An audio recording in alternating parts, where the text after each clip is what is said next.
Sugatan matapos maaksidente ang magkapatid na 16 anyos at 8 anyos lulan ng isang motorsiklo habang papunta ng Kabayanan sa Kasiguran, Aurora nitong Sabado bandang alas 5 ng hapon.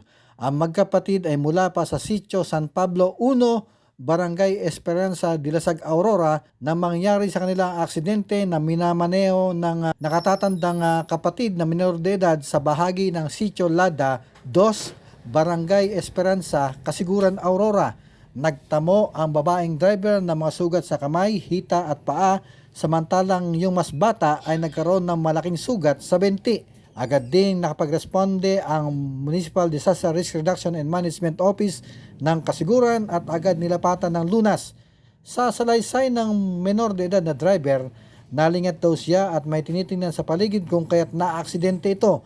Muling nagpaalala ang pamunuan ng pulisya na huwag pagamitin ng magulang ang mga menor de edad ng motorsiklo dahil sa bukod sa walang lisensya ay baka mauwi pa sa mas matinding kapahamakan ang mga ito.